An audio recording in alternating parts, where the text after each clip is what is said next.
Bonjour à tous, aujourd'hui on se retrouve dans une nouvelle vidéo pour vous présenter le LG G3, donc le dernier téléphone d'LG qui se vend haut de gamme pour cette année 2014.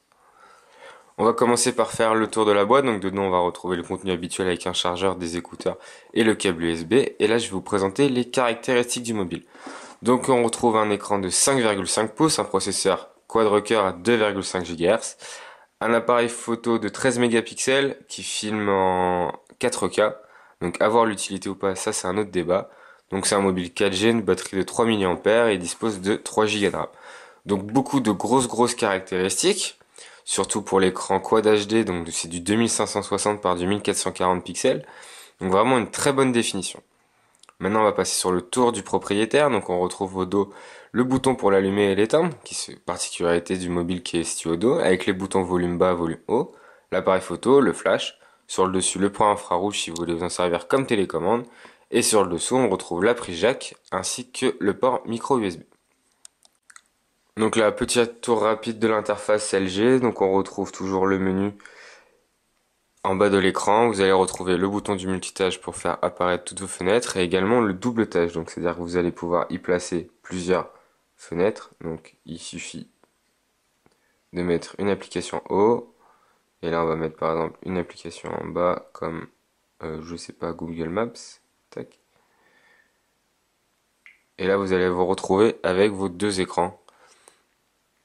Donc c'est plutôt pratique si vous voulez faire plusieurs choses à la fois. Donc ça c'est une première étape de cette interface.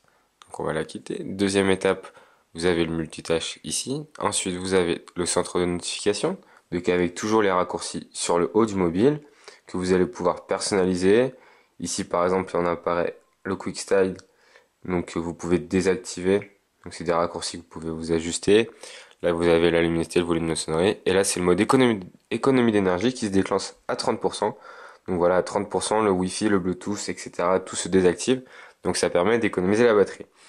Du point de vue batterie, c'est plutôt bon. J'ai réussi à faire 2 jours en m'en servant un peu régulièrement. Donc consultation de mail, internet, mes messages, l'appareil photo.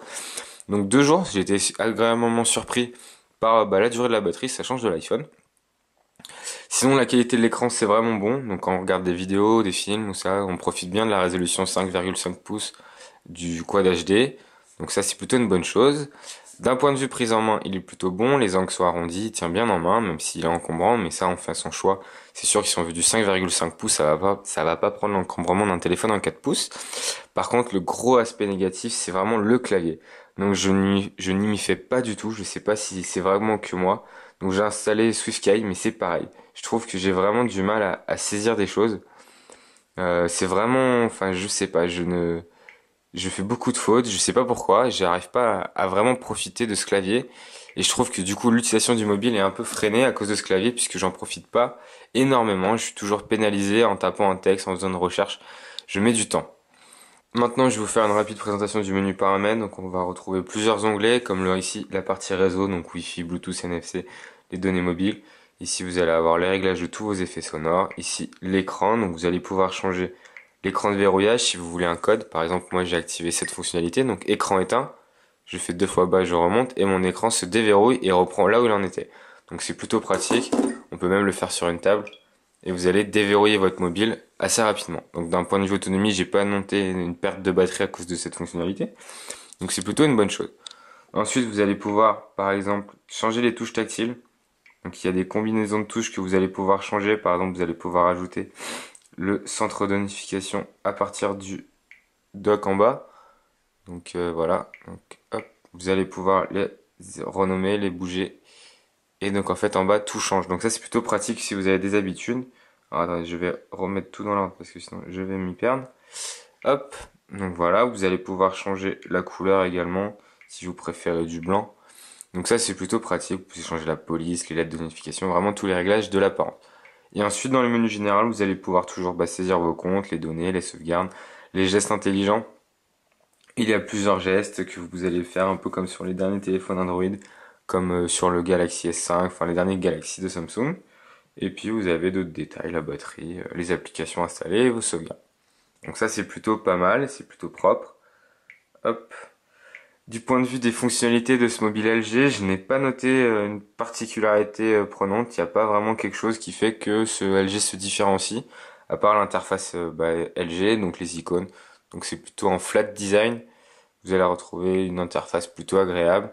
Donc on est sur du Android 4.4.4 il me semble, et c'est plutôt rapide. Donc c'est plutôt un bon mobile vraiment, mais je suis vraiment pénalisé sur le côté aspect du clavier qui me dérange particulièrement. Je sais pas si c'est moi ou c'est tout le monde, mais voilà. Dernière petite chose, l'appareil photo, donc on filme en vidéo 4K, donc c'est plutôt pas mal. Même si il va vraiment falloir me montrer l'utilité d'avoir un appareil 4K, surtout que les télés ne sont vraiment pas 4K encore. Donc ça c'est du gadget, voilà. Donc après vous allez pouvoir y faire plusieurs vos réglages, la taille de vos photos, d'autres réglages, hop, comme ici, le changement des modes. Donc vraiment un appareil photo plutôt complet, le mode vidéo qui se déclenche très rapidement aussi. Vous allez pouvoir y faire des pauses, arrêter et reprendre votre vidéo. Donc tout ça c'est plutôt très fluide et vous allez pouvoir le retrouver dans la galerie. Voilà, donc on va lire bien sûr il demande l'application par défaut. Hop. Donc c'est plutôt pas mal. Vous pouvez zoomer sur la photo, donc voilà. Vraiment une bonne qualité d'appareil photo, donc ça c'est plutôt une bonne chose. Hop, on va quitter tout ça. Du coup j'ai inversé mes touches, c'est pas très pratique. Après vous avez toujours les widgets, hop, donc là bien sûr Google vient de se déclencher en disant OK Google, OK Google, voilà, donne-moi la météo du jour. Bordeaux, la température est de 23 degrés avec un ciel dégagé. Bon alors ça c'est toujours le gadget de OK Google, hein. Mais bon, avoir l'utilité ou pas si vous avez vos habitudes sur Android. D'un point de vue... Donc c'est un bon mobile, on profite bien de l'écran, donc si vous voulez profiter d'une grande diagonale, n'hésitez pas à prendre ce mobile ou un autre comme le Galaxy Note 3 ou le Galaxy Note 4 maintenant. Puis bientôt il va y arriver donc l'iPhone 6 Plus. Donc ça, faut voir vos préférences et vos envies. Si vous avez des questions, n'hésitez pas à me laisser des commentaires et je me ferai un plaisir d'y répondre.